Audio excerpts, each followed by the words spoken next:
সুজি দিয়ে দারুণ কিছু মিষ্টির রেসিপি বানাতে মন চাইলে এই মিষ্টির রেসিপিটা বাড়িতে বানিয়ে দেখতে পারেন। দেখতে যেমন সুন্দর হয়, খেতে তার থেকেও অনেক বেশি ভালো হয়। আর বাড়িতে থাকা উপকরণ দিয়েই বানানো যায়। নমস্কার, আমি রুমি। আপনাদের সবাইকে আবারও একটা দারুণ স্বাদের মিষ্টির রেসিপিতে স্বাগত। শেষ পর্যন্ত দেখার জন্য আপনাদের কাছে অনুরোধ রইল। তো চলুন মুচমুচে রসালো মিষ্টির রেসিপিটা বানানো শুরু করা যাক। বাড়িতে বানালে কমেন্ট বক্সে জানাতে একেবারেই ভুলবেন না কেমন লাগলো। প্রথমে একটা মিক্সিং বোল নিয়েছিলাম। মিক্সিং বোলের মধ্যে দিয়ে দিলাম মেজারিং কাপের হাফ কাপ সুজি। এখানে 100 গ্রামের মতন সুজি আছে।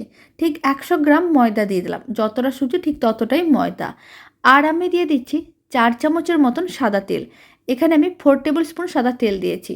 আর 4 চামচের মতন টক দই দিয়ে দিলাম। খুব ভালো করে সমস্ত কিছু মিশিয়ে নিতে হবে। আপনারা দেখুন মিশ্রণটা বেশ ঘন আর শুকনো হয়ে যাচ্ছে। এখন মিশ্রণটার মধ্যে দিয়ে দেবো অল্প একটু জল, কারণ ঘনত্বটা একটু মিডিয়াম রাখতে হবে। সুজিগুলো তাহলে খুব ভালো করে জলটা শোক করে নেবে আর বেশ ঘন হয়ে যাবে। আর এখানে আমি রুম টেম্পারেচারের জলই দিয়েছি, কোনো রকম ঠান্ডা বা গরম জল দিইনি। এইভাবে অল্প জল দিয়ে খুব ভালো করে মিশিয়ে নিতে হবে। খুব ভালো করে মেশানো হয়ে গেছে, মিশ্রণটা একেবারেই রেডি। এখন ঢাকনা দিয়ে এইভাবে 5 মিনিটের মতন রেখে দিচ্ছি। 5 মিনিট হয়ে গেছে, ঢাকনাটা খুলে নিলাম। এবার আবারও একবার মিশ্রণটাকে খুব ভালো করে একটু মিশিয়ে নিতে হবে।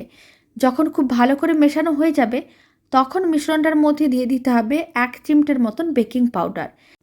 অল্প একটু বেকিং পাউডার দিলে বেশ মুচমুচে হবে। আর দিয়ে দিলাম অল্প একটু জল। খুব ভালো করে মিশিয়ে নিতে হবে। আর মিশ্রণটা এরকম একটু ঘন করে বানাতে হবে। খুব বেশি পাতলাও না, আবার খুব বেশি ঘন না। ঠিক এরকমই ঘন করে ব্যাটারটা রেডি করতে হবে।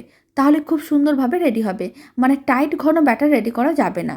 মিশ্রণটা একেবারেই রেডি। এবার মিশ্রণটাকে একটা পাইপিং ব্যাগের মধ্যে ভরে নিতে হবে। আর পাইপিং ব্যাগের নিচে এরকমই একটা নজলস দিয়েছি। এতে মিষ্টিগুলো দেখতে অনেক সুন্দর লাগবে। পাইপিং ব্যাগ না থাকলে আপনারা দুধের প্যাকেট বা তেলের প্যাকেটের মধ্যেও ব্যাটারটা নিয়ে নিতে পারেন। এবার পুরো মিশ্রণটাই আমি পাইপিং ব্যাগের মধ্যে দিয়ে দিচ্ছি। এবার পাইপিং ব্যাগটাকে খুব ভালো করে এইভাবে আটকে নিতে হবে। আপনারা চাইলে ওপরের দিকে একটা রাবারও দিয়ে দিতে পারেন। আমি এইভাবে হাত দিয়ে খুব ভালো করে ধরে রেখেছি আর তেলটা গরম করে নিয়েছিলাম। তেলটা গরম করে নেওয়ার পর ফ্লেমটা মিডিয়ামে করেছি। আর এইভাবে মিষ্টিগুলোকে গোল গোল করে তারপরে এইভাবে ওপরের অংশ একটু তুলে দিতে হবে। তাহলে মিষ্টিগুলো ভাজার সময় আর খুলে যাবে না। আপনারা চাইলে আরেকটু বড় করেও বানাতে পারেন, আর নাহলে একটু ছোট করেও বানাতে পারেন। এবার গরম তেলটা এইভাবে একটু ছিটিয়ে দিচ্ছি। তারপরে উল্টে পাল্টে লাল লাল করে ভেজে নিতে হবে।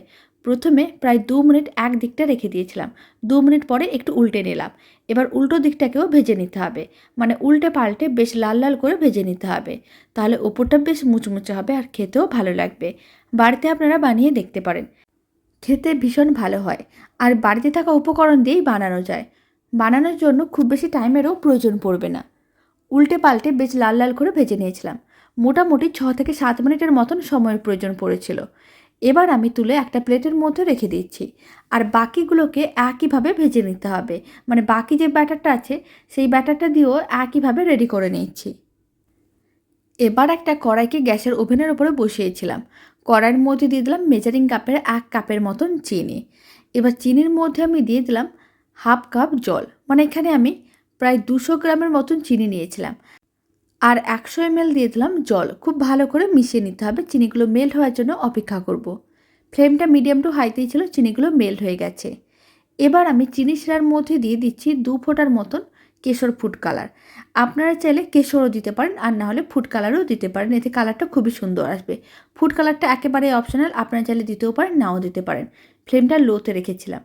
এবার আমি যে মিষ্টিগুলো ভেজে রেখেছিলাম সেই সমস্ত মিষ্টিগুলো গরম চিনি শিরার মধ্যে দিয়ে দিতে হবে। তারপর এইভাবে একটু উল্টে পাল্টে নিতে হবে আর 1 মিনিটের মতন রেখে দিতে হবে। এতে খুব ভালো করে চিনি শিরাটা সোক করে নেবে। খুব বেশি টাইম রাখার দরকার নেই, তাহলে ওপরটাও নরম হয়ে যাবে। এইভাবে 1 মিনিটের মতন রেখে দিয়েছিলাম। খুব সুন্দরভাবে রেডি হয়ে গেছে, কালারটাও চেঞ্জ হয়ে গেছে। এবার ফ্লেমটা অফ করে দিয়েছি। আর মিষ্টিগুলোকে তুলে একটা প্লেটের মধ্যে সার্ভ করে নিচ্ছি।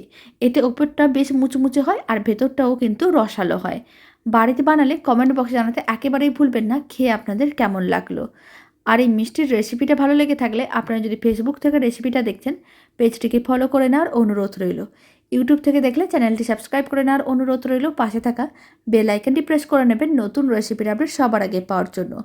তো চলুন, ভিডিওটা আমি এখানে শেষ করছি। আপনারা সবাই ভালো থাকবেন, সুস্থ থাকবেন। আপনাদের সঙ্গে আবার নতুন রেসিপি নিয়ে দেখা হচ্ছে।